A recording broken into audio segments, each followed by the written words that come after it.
Yo, it's time. Team preview season.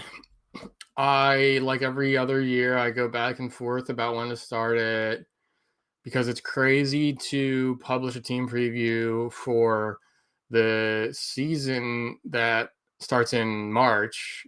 It's crazy to publish that in like late October or November. But is it crazy though? Because once it's on the internet, then it's there and you can watch it, ingest it whenever. I don't really care about optimizing views or whatever. I'm not in the ad space, so I'm not depending on ads to make my money. It's just subscriptions. So it doesn't really matter when it comes out. You can go back and listen to it. Of course, I guess the downside of starting all of this this early is that things change a lot. But again, I'm not going to wait until really know you don't get any kind of clear picture about rosters and stuff until late January, early February. And I'm not going to, I have to start writing these way before then anyway. So it's just like inevitable. So we're going to get started, and this will be the best year for it. Everything we're doing for 2026 and what we did at Warehouse will be better than ever. Knock on wood, I hope. I mean, I shouldn't make promises that you can't definitely keep, but I'm investing in it. I am doing things to give myself more time. Certainly the efficiency, the tools, the skills I have just get better and better every year, and just different ideas, different people helping me. So yeah, a little bit of investment in it, just meaning shelling out some money to people to help me, or just finding people that are willing to kind of do it. Just really try to make this the best, because I really did. I think we started fine last year, but there's a lot of missed opportunities and a lot of kind of late season letdown. So things are going to be better, but it all starts really like the 2026 season starts here for me. It starts by as soon as the regular season is over, I start getting into the team previews for the next year, because I want to write 30 full, beautifully done, in-depth analysis pieces of each team with each player on each team, fantasy relevant player, described and then ranked one by one. So this is the intro here. We got to go over this. The way I do this for people that are new is I call it insertion rankings. So it all kind of stemmed from the idea that, like, if you're talking about computer algorithms, you take for granted that if you tell Microsoft Excel to sort or whatever, like you're on a website and you click there's a table of data and you click the column name and it sorts it. Like, you take for granted that just happens and it does it immediately. But there's all kinds of different actual ways, and this is kind of for the more nerdy, like, math people, I guess. There's all kinds of different ways to actually sort a list. I'm not sure what the most efficient way is. I'm not sure what the current standard is. Nobody ever notices this anyway. It's all just code hidden. But one way to do it is to do a one-by-one comparison. So if you have a bunch of numbers, 7, 5, 4, 9, and you need to sort that, then so the first thing you do is you look at the first one on the list, you say 7, and you look at the second one on the list, say 4, say 7 greater than 4. Yes. Okay. We want to start with the lowest. So 4 is less than 7, flip them. Okay. Then move on to the 7. Well, then you would take the 4 and you compare it with the third thing in the list. So the 4 and the 3 or whatever I said. So just go one by one with comparisons. Each thing you compare it to each other one, and you just make that decision one at a time. So 4 is greater than 3, so put 3 first. Okay, 3, we'll look at this. So let's compare it with the next one, and we compare it every possible duo, and one by one flip those if they need flipped, and then you go repeat that, however many times. It can be up to like millions of times if you have a long list. But computers can do that stuff really fast. Again, that's pretty inefficient. I don't think that's actually how they work. But with a list of, I don't know, I'll go to how many? Probably like 150 hitters, 100 pitchers or something like that. And, sometimes they go up to around the 200 range in hitters. But I'm trying to rank my players ahead of 2026, and that kind of all needs to be done by March 1st, really. That's kind of the deadline I put on myself for people when they start looking at their drafts. And I don't want to do it. The other motivation for this is just like, I don't want to take my ranks from like, okay, I print out, I download ADP and then I start with that list. I start with some default list that comes from other people's opinions, or I go to some other website and download their rankings and then make my adjustments. I think that's what a lot of people do. I think a lot of people will just start with somebody else's work or with ADP and then kind of look at it and tweak it from there. And that's fine. I mean, I think that's a fine thing to do. And like the wisdom of the crowd is a good thing as well. But I find it more fun and probably a little bit better. Although, the other thing is that I'm relying a little bit too much on my own opinions and not taking in into others. But at least to start with, I think it's important for me to completely make my own ranks. So the best way to do that is go one by one. Start with a single player, and then look at him, and we'll see that here. We'll see that as we start. So you go one player at a time. You put them in the list where they need to go. By the end of it, you have a list that was not influenced by any other sources or anything like that. And the other thing is just for like content purposes. It's a long fall and winter, man. We got a long way to go, and people like fantasy baseball. You guys like that. You, for whatever part of it you like what I do. I mean, you're listening or reading this, so well, you're not reading this, you're listening, but so it's fun to go through the fall and through the winter, kind of one player at a time, and just kind of seeing how it all plays out. And I think a lot of people appreciate kind of seeing the progression of it all too. So that's that. And the other thing is, like, I want this. I guess we're going to do more podcasts. It's been pretty good with Tim and stuff doing prospect stuff, but I got this StreamYard Premium, and we got more stuff going on. I got a nice microphone, decent camera now. So I think the podcast will keep going, I think. I don't. So what I also want this to be is to be like a little bit conversational. I guess that's not the right word because you can't talk back. Like a conversation, that word kind of implies a second person, right? But personal, I don't know. Like I don't want to just be like some robot dude telling you all the hard numbers and stuff. I kind of just want to talk and say what's on my mind, and that'll be more of the podcast side. So each one will have a written piece that'll be a little bit more professional or whatever, more in depth, and then the podcast will be along with it. Now the Rockies one's going to be totally free, probably the first 2 or 3. I think I might sneeze, so I'll try to have the mute button ready. But yeah, these first 2 will be free. After that, I'll always give a few players for free, like the first 3-4 hitters in the written piece. But then the paywall hits. So we're trying to do a subscriber thing here. I'm trying to grow this and grow the money into maybe someday being a full-time situation, although we'll see. I don't know, but I just can't give away too much stuff for free, but you get all of this for the $12 a month. Something I probably shouldn't say, but I will. Like if you don't care about this at all until February, like you can not subscribe until February 1st. And then obviously everything will open up to you. You'll then be able to go back and read them all. So there's no really, it's not like this. It's not like the paywall. If you were behind the paywall at the beginning, it's not like that stays paywalled after you become paid subscriber. So whatever, I don't really need your November, December money. I wouldn't really want to be paying me in November and December anyway for baseball stuff. But yeah, just know that you can subscribe whenever. You could subscribe for one day and freaking print all the articles and then unsubscribe and get everything for the $12 fee. I mean, you could do that. But hopefully we can just make something fun out of this, have a good winter, have a good, we'll go right through the holidays and stuff, and we'll talk about that. And I'll try to just kind of clue you guys in on some of what's going on in my life and stuff. I think there's a good amount of us. I mean, I think a lot of us are very similar people, right? Like I'm talking to 99% males. None of them are like 10 years old, right? I mean, I'm talking to men, probably 20 to 60, 20 to 70 years old, mostly probably around, I'd say 40 to 60, with a lot of you have kids and stuff, just a lot of the similar life as me, baseball fans, family guys, whatever. Not all of you, but I just think there's a lot of like camaraderie based on that, like similarities and stuff.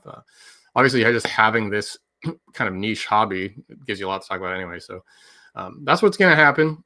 And you'll see the rankings in an Excel file. Let me think about that. This is another thing I haven't really planned out. So they'll also be on the app, on the Streamlit app. Let me show that off real quick. They're not there yet, but so I need to go ahead and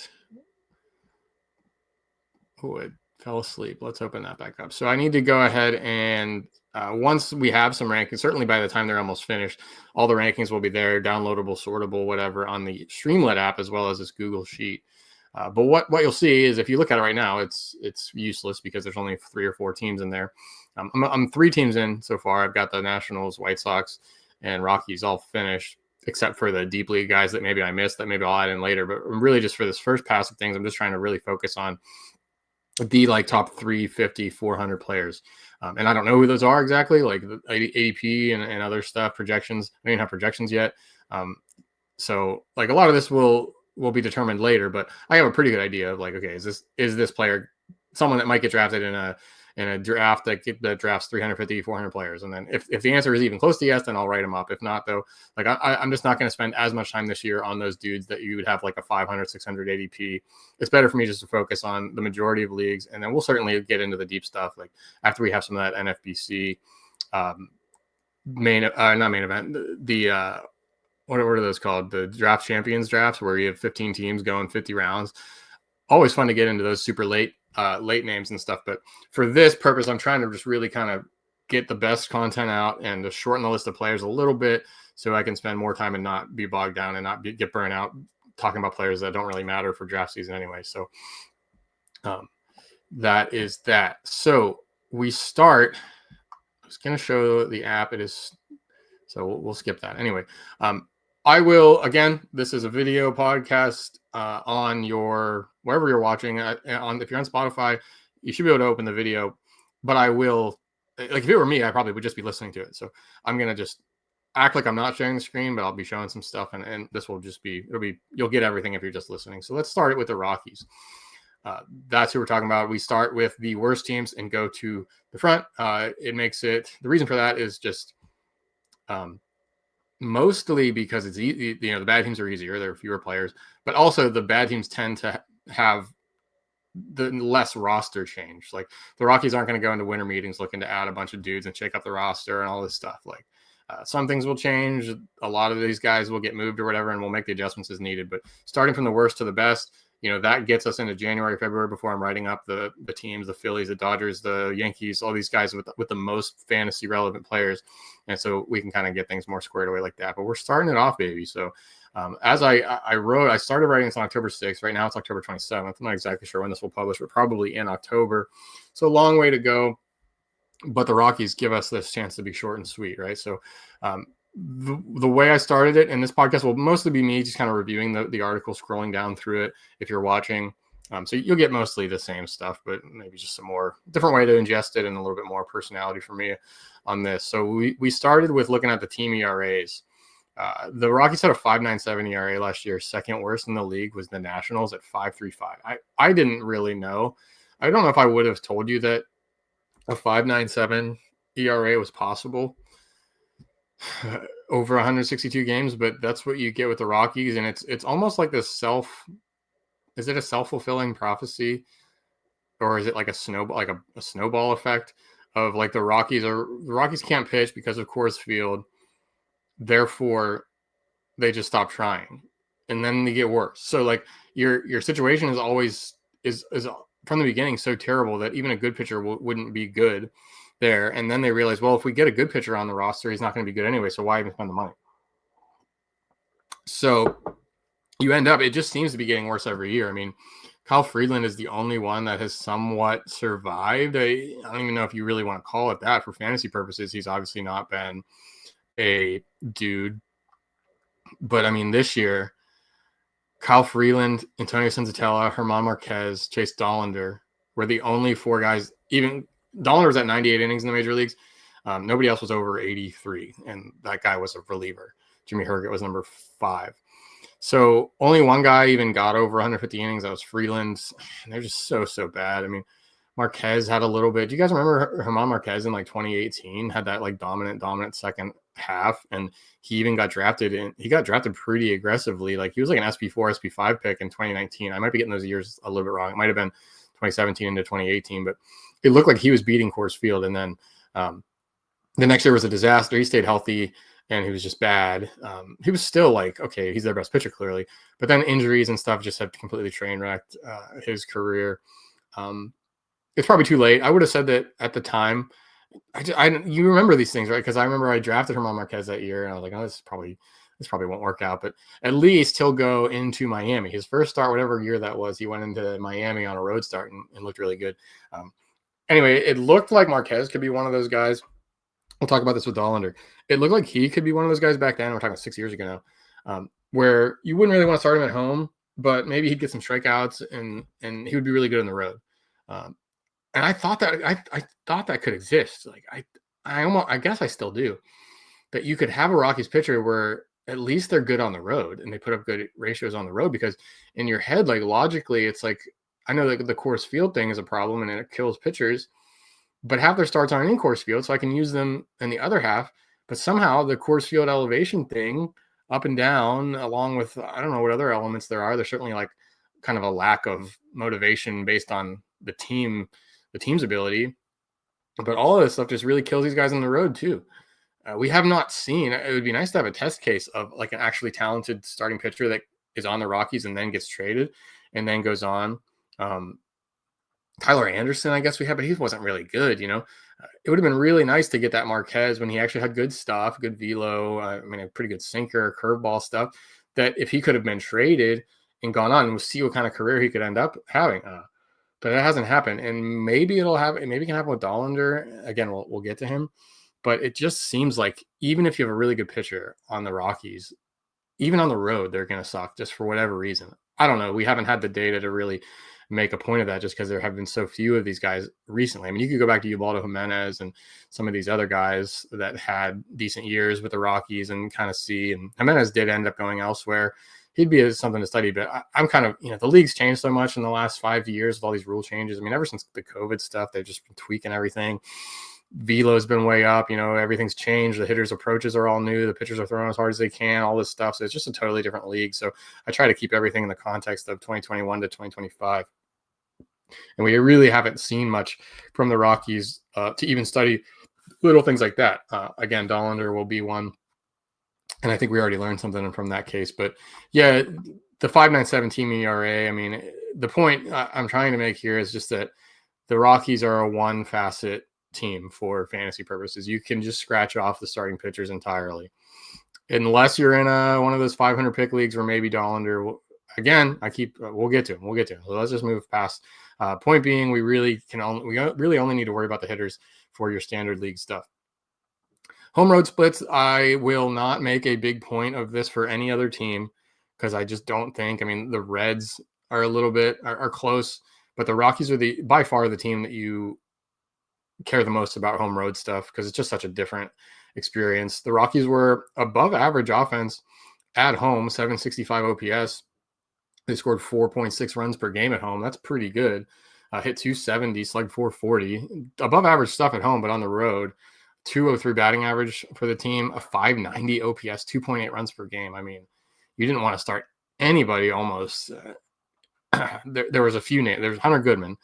He was the guy that hit on the road. He actually had a higher WRC plus on the road at 118 than he did at home at 116.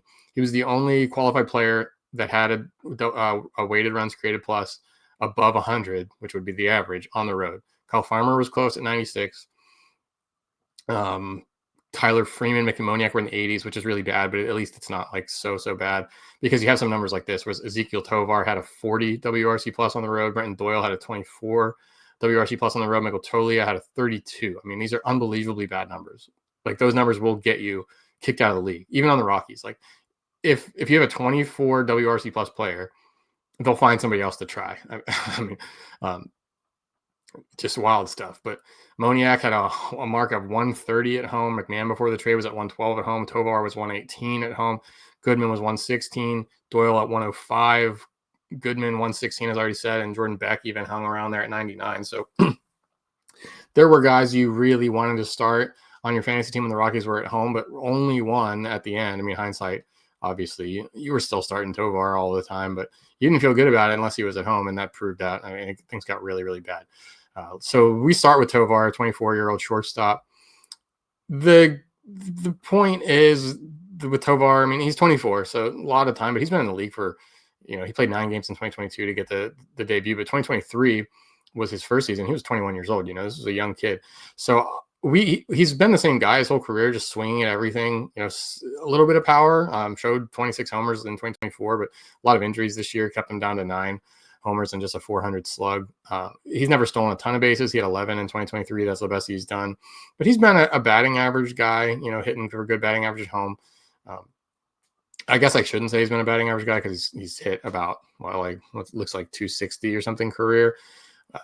but with some power, with some speed, playing every day before last year. He played 157 games in 2024, so he was in there. I mean, he was in the mix at shortstop. He was never going to be a top 5 shortstop or anything like that for fantasy. And with what we saw last year with the road struggles, I mean, kind of tough. And he just doesn't do anything spectacularly well. He swings so much. He chases so much.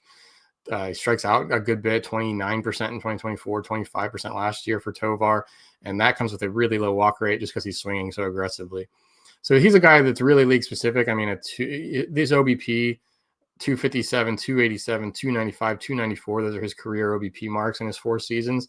Probably shouldn't say that first one because it came in 9 games, but yeah, he has not yet gone for a 300 or better OBP, which in an OBP or in a points league really, really knocks him off the table. I mean, you hardly want to touch the guy and where the lack of walks are hurting you. Now in a standard roto league, I think he's a little bit underrated. And honestly, I'm going to like him again this year. I liked him last year because you don't really care about the lack of walks in a roto league. If anything, it can almost be a little bit good just because you're getting a lot of balls in play, or you're piling up a few extra base hits and scoring some runs. The Rockies make it tough to score runs although again, if you consider home and road, put it all together, they're probably not the worst lineup in the league. You know, they're probably projecting next year. I would probably put them 23rd, 24th. And then it's even better if you're in a league where you can bench some guys when they're on the road. But the point is, like, the runs and RBI stuff, the team contacts matters quite a bit there. It's not the end of the world for the Rockies because they do score a good number of runs at home. Although it took them a while. I mean, early on, they were so bad even at home. It took them maybe till that weather heated up a little bit. Not to say that'll repeat, could have just been kind of random, whatever stuff. But by the time the weather gets warm and the league, the pitchers kind of get a little bit, the opposing pitchers kind of get worn down a little bit, whatever, like, they can be a pretty useful fantasy team at home. Tovar, though, I don't have a projection yet at this point, which is kind of one reason I somewhat hesitated to start, but I'm doing it anyway. We're already rolling. The projection is going to be, 260 batting average, 20, 21, 22 homers, 10 steals. I don't know, probably about that, 20 homer, 10 steal, 260 batting average player playing every day. The injuries were tough to see. I mean, he hadn't gone on the IL at all before last year, but he really struggled. With that last year. He only played, what was it? We're just looking at 95 games and, wasn't super effective while he was in there. The good news is, as we get to it in the article, as I'm scrolling here, which you can read, posted xWOBA value for his 4 seasons in the league. 2022 expected WOBA 298, then 284 in 2023, 288 in 2024, and then a mark of 330 last year. So he hit the ball a lot better last year. Tovar did. 247 expected batting average in 2022. Sorry. So his best expected batting average before this year was 243. This year, 267. So that came up a ton. With that quality of contact, he hit the ball a little bit harder, 105.3 EV90. Actually, that's significantly harder than 2024. The difference was he lifted the ball a lot better. I don't want to say a lot better. Sweet spot rate was a lot better. He's the 4th best sweet spot rate in the league, and that is exactly what you want to see for a guy like Tovar, right? You kind of want, if he's going to have fantasy value, it's going to be hitting some homers, stealing some bases, but just racking up a ton of base hits. Racking up a ton of hits, scoring some runs, getting, just playing a lot, just volume, getting your team there, getting his value on volume. So line drives are great for that. The Coors Field isn't the greatest park for home runs. I don't know. Maybe some people are kind of new to the Coors Field effect. It more increases doubles and triples than home runs. It's pretty average, like, home run park. So with Tovar, the ceilings or the fences are really far away, and the guy he's got fine raw power, but he's not, he's not a Pete Alonso, whatever, like, raw power dude. He'll never be that. So you want to see a lot of line drives. He did that. Good launch angles, elite launch angle stuff to the point where it'll probably regress a little bit last year. I mean, 4th best sweet spot rate at 45% in the league. Like I said, 31% line drive rate, just way above league average. But that is always who he's been, a line drive hitter, homer steal. So it was really good to see that improvement in the quality of contact, the batted ball profile and stuff. The strikeout rate also improved. That was shown here somewhere. So it was down to 25%. It's still higher than you want. I mean, you really don't want the 25% K rate from someone who's not a big power guy. Like it's a perfectly fine trade-off, and it's one you pretty much have to make if you're going to get a 30, 40 home run guy. Like if they're swinging the bat that hard, it's going to come with some whiffs, but it's a perfectly fine trade-off. Now with Tovar, a line drive hitter, pretty wild, wild swinging guy, you'd really want like a 20% K rate or something. So 25% is high. The good news is that it came down 4 points from 2024. It was 29% before last year, down to 25%, 27% in 2023. So this was his best work. He was a little bit better. He swung 61% of the time in 2025.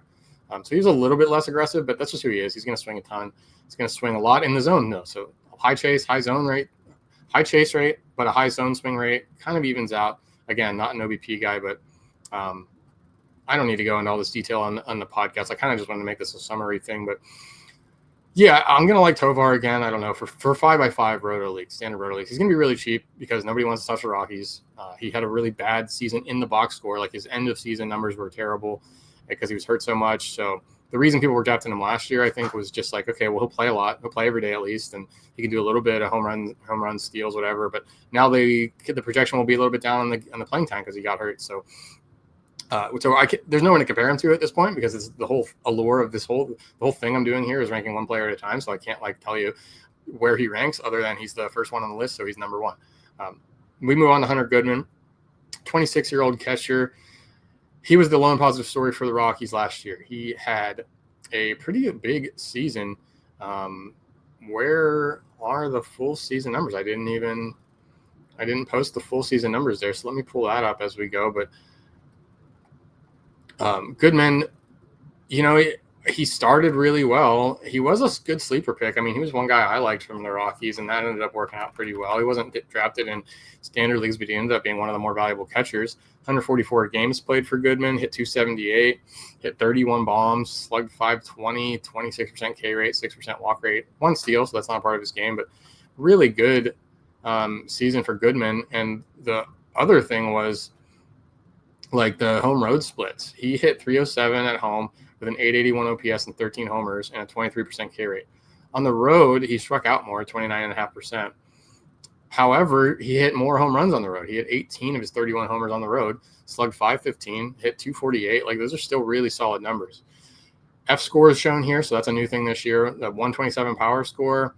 Discipline's not great because he strikes out a bit and doesn't take many walks, not much speed, but hit tool and the overall grade is a 107. So solid, really solid. It's just a question of will he be another Nolan Jones, another Michael Toglia? Because those two have done the same thing. 2023, Nolan Jones had an amazing second half. Michael Toglia, same thing in 2024. They both busted their way back to the minor leagues the following year. The difference is that Goodman has a much better strikeout profile. I mean, Jones in 2023 had a 30% K rate and a 75% zone contact rate. Toglia in 2024, 32% K rate, 80% zone contact rate. Goodman, well better than both of those names last year with a 26% K rate, 83.5% zone contact rate. That should help him. It might be a little bit trickier because he's going to play a lot of catcher. He does play some outfield and some DH, and maybe they will. Maybe I don't know. Maybe they'll be like, okay, this is our best hitter. We got to take it easy on his legs. There's really no helping this pitching staff anyway. So quite possible that he's not a catcher for much longer. But you have to feel a little bit better about his ability to repeat than you did with Jones and Toglia. But I'm still just gonna have a tough time clicking it. I know he's gonna be a top 6, top 7 catcher this year. I don't think that's a price that I'll pay, just because this Rocky stuff is just so hard. There's just been no consistency from any hitter since Charlie Blackmon, since Nolan Arenado, the good old days before those two moved on. I mean, Blackmon recently moved on, but the 2016 to 2019 heyday for those two, where they were first or second round fantasy picks, just doing it year in and year out.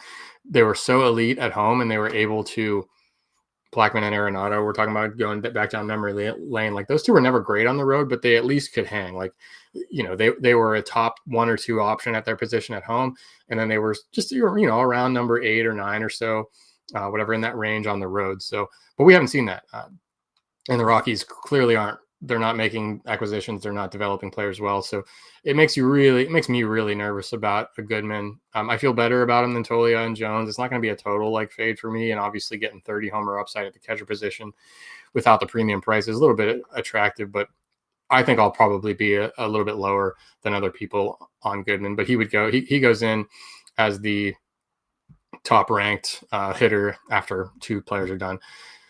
And just like that, I mean, I think that's pretty much it for the Rockies. I'm gonna talk about some other guys, but for like a standard league, if you're in a 10-teamer or a 12-teamer without huge rosters, like those are probably the only 2 that are gonna get drafted. And honestly, Tovar might not even. I mean, in a 10-team league where there's 300 players taken, I'm not sure if Tovar will go in that. And I'm not saying I don't know. We have to see the whole thing before we make any decisions about that. I'm just speculating now, but I mean, Goodman clearly in every league 100% owned guy next year, but that's probably it. I mean, I think Tovar probably is, but we'll see. Mickey Moniak though is another guy that's going to have some allure. Now we saw the road splits with him already. I don't know if I rewrote them here. I'm kind of just yeah, I did. So Moniak at home last year, first year with the Rockies, 15 homers, 22% K rate, 373 expected WOBA, 303 batting average, 598 slug at home for Moniak. Elite stuff.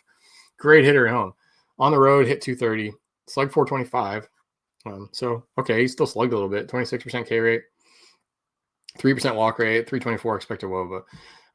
But we saw at the beginning of this, his WRC plus on the road was at 83. So bad. I mean, it wasn't so bad. We saw a couple guys on this team with like 20s, 30s, 40s there. So he was at 80, but 30% better than the league at home, 20% worse on the road.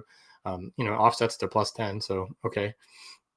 But Moniak's an interesting player, right? He was the former number 1 overall pick. He spent a lot of time with the Phillies and kind of busted out. And then he just finally found a spot. I mean, the Rockies certainly had playing time open, and he was very good for them overall last year. The K rate fell to a career best 24%. Walk rate stayed around 5%, which he's been at 2 or 3% in his career. So that was an increase in walk rate. We actually kind of saw that starting last year as he played with some other team, right? I don't even remember exactly. Angels last year. But yeah, he dropped 4%. He dropped 4 points on the K rate last year, down to 24%. That's awesome to see, especially because his problem, the thing that he could never keep a job at the Phillies because he was striking out almost 40% of the time. 44% K rate in 2021 before he finally, got kicked out of the lineup, 39% in 2022, 35% in 2023, and that's when the league pretty much gave up on him. But yeah, he came back with the Rockies and put up some really nice numbers, and the skills are there. I mean, he's always had power speed. He's got a 108 F speed score, 121 F power score. Shout out to Tim Kanak, and a 109 grade overall. It's just that he's super, super chasey. He's always been super crazy aggressive. I mean, a 47% chase rate from 2022 to 2023. That's just absurd. And you're going to have a lot of trouble because that's the point where the pitchers are like, okay, I'm not going to throw this guy a strike. Why would I even need to worry about it? So I have a list here on the post of the chase leaders from 2022 to 2025. And what you see is that with some exceptions, like these guys have trouble staying in the league. Francisco Mejia, Oscar Gonzalez, Christian Bethancourt are the top 3. They're all chasing about 50%. So that means they're swinging at half the pitches outside of the zone. The 3 guys that have hung around in the league are Sedan Rafaela, although it's been pretty much brutal with him. He had a couple months this year where he was good, but other than that, he's not been a fantasy bat. Salvador Perez is the one exception so far, I'd say, where a guy that chases a ton but keeps fantasy value going every single year. Javier Baez, number 6. You can't say that he's, the only reason he's still been active is just because the contract he got. He hasn't been a good fantasy player for a long, long time. Harold Ramirez, Yainer Diaz, again, I guess it helps if you're a catcher, Yainer Diaz has been okay, but nothing great. There's really only one of the top 15 players here in chase rate where Mickey Moniak is on this list at number 13 with a 44%. The only 2 guys that are clearly good fantasy players have been Salvador Perez and Pete Crow Armstrong. And even with PCA, we've only seen it for half a year, 4 out of 4.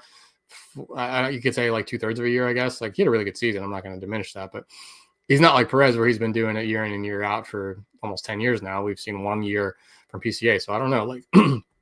It makes it really tough when you're chasing that much. When you're that indiscriminate at the plate, it's tough. It really starts you with an uphill battle. So good news is that Moniak did lower the strikeout rate. I mean, that was really good to see, down to 24% last year. And, put together a fine fantasy season. if you could have benched him on the road, like that would have been nice. But even then, I don't know, if you just take his 135 games, you got 24 homers, you got 9 steals, you got a 270 batting average. So, all right, if he can repeat that, then yeah, that's the kind of stuff that you want even in a standard league. It's just that it's hard to imagine that he repeats that, because every year of his career until last year was a total disaster, like nowhere close to fantasy value. And now he's 27.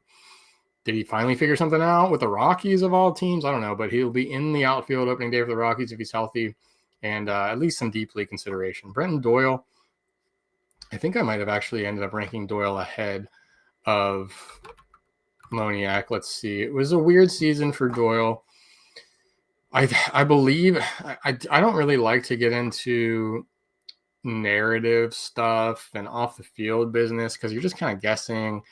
But I do think I heard, yeah, so I ended up with Doyle well ahead of Moniak in the rankings.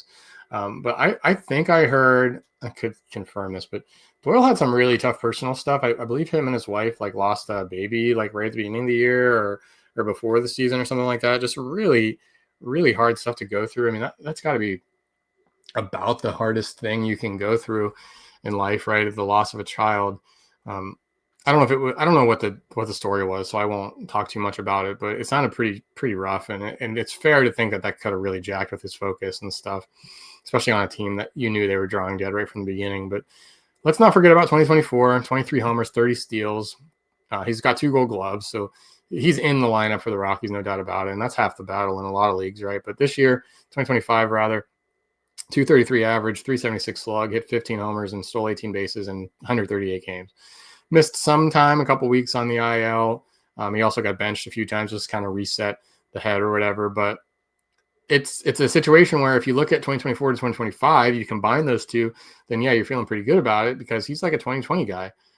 But if you're just losing in on last year when the production just totally fell off, like then you don't really want him, especially because the road thing, I mean, it's just so hard. He's never really been great on the road, but at least with the Rockies, if you're going to draft a Rockies player, at least get someone that can steal bases because it's no harder to steal bases on the road than it is at home. Like there's no advantage there other than it being a little bit harder to get on base. But yeah, like in 2024, I'm not sure what the home road splits were back there, but 30 bases, 30 steals. I mean, he was getting you 10 to 15 steals on the road. So there was still a little bit of value there in those weeks where he was on the road. But I think he'll be, I don't think he's a 10-team, 3 outfielder guy. I don't think you need to worry about that. The downside is there. We saw it. But in most leagues where you have, I'd say the average league is probably 12 teams and at least 4 outfielders per team starting, and then probably another bench. I don't know, 60, 70 outfielders rostered. I have a hard time believing that Doyle won't be in my top 60 or 70 when this is all said and done. I do think that there's some forgiveness needed for the down year with some of that personal stuff maybe going on.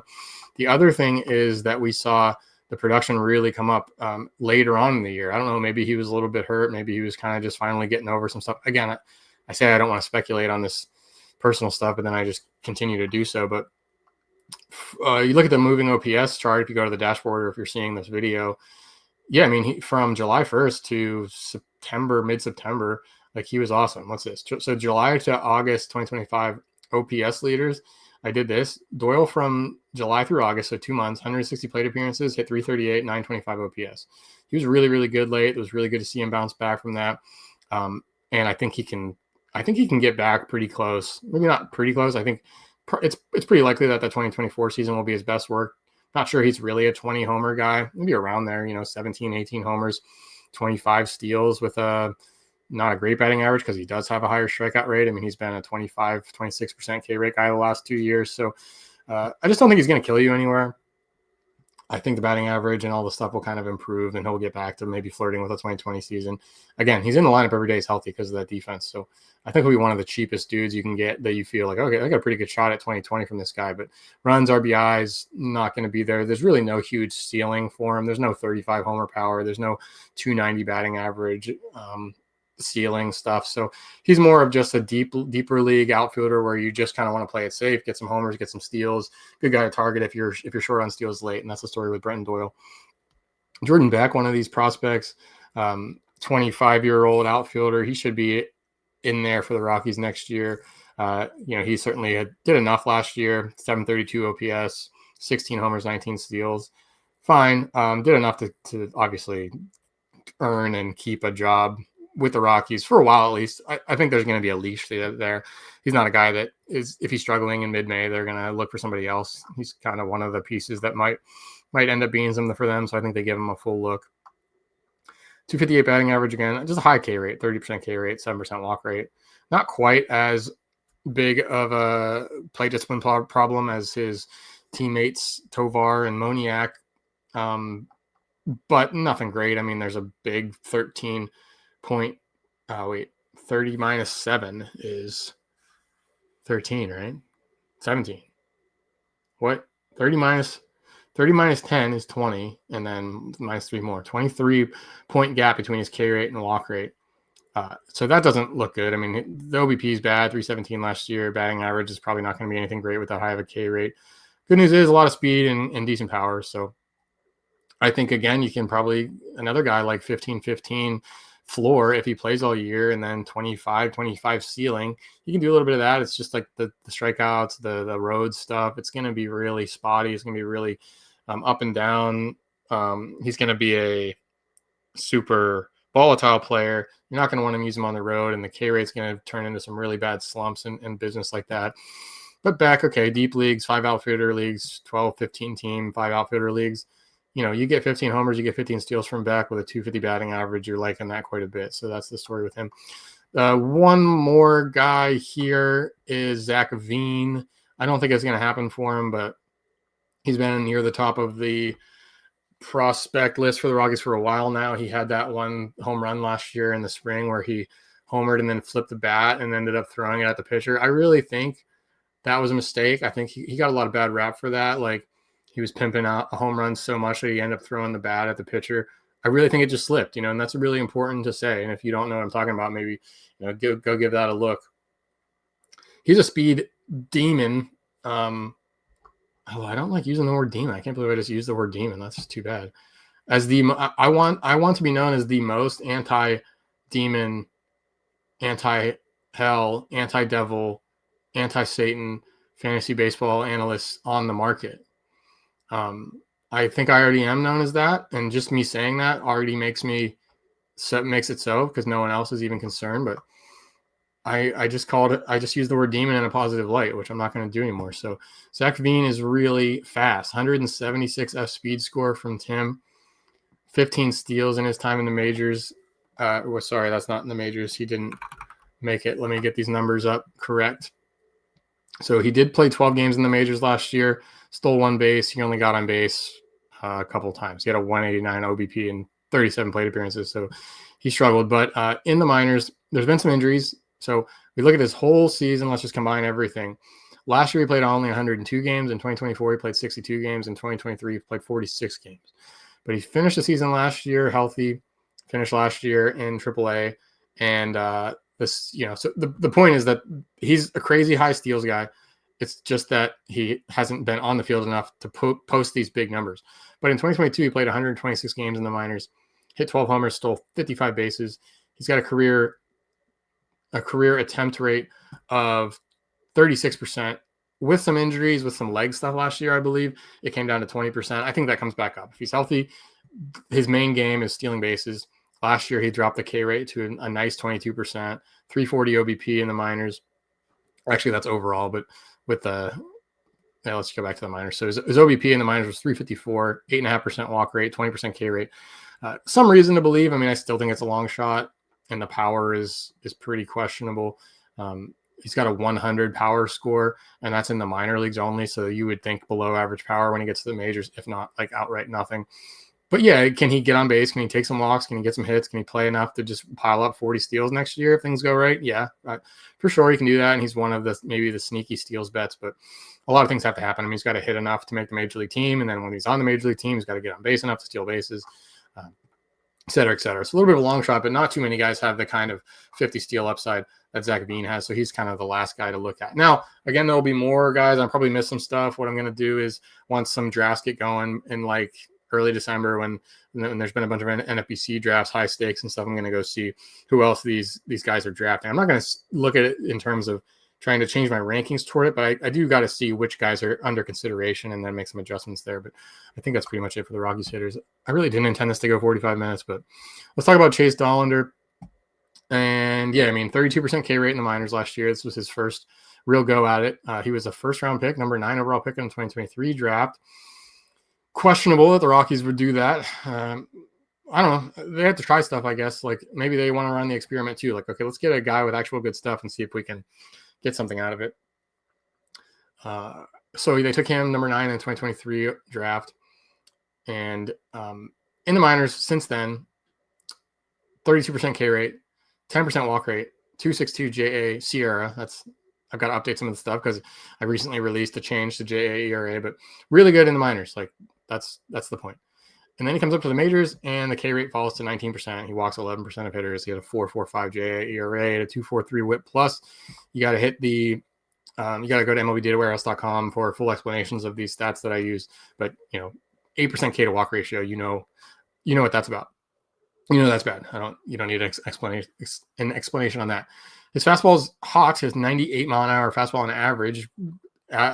Stuff Plus models liked it, but too straight, too predictable. I don't know. Bad in the zone command of it. 403 expected WOBA, giving up 556 slug on the fastball for Dollander. So he got crushed on it. He got sent back to the minors, and it wasn't good at all. So if you were just looking at the major league numbers and that's it with Dollander and you didn't know anything else, you would easily write him off, and maybe you probably would be just fine doing that. But just the fact that he has actual good stuff and he was a first round pick and he has really good minor league numbers and stuff makes you think, okay, at least maybe there's some strikeout upside. Like, can this guy figure something out? Maybe add another pitch, just use that year of experience of course field and all this stuff to learn some lessons, do whatever physical training and changes you need to do to try to make that work. I mean, I'm sure there's a lot of science out there about it, and Dollander has a ton of motivation, ton of incentive to try to make that work. So I think almost certainly he'll be better next year. I would start him opening day if I was the Rockies. We'll see.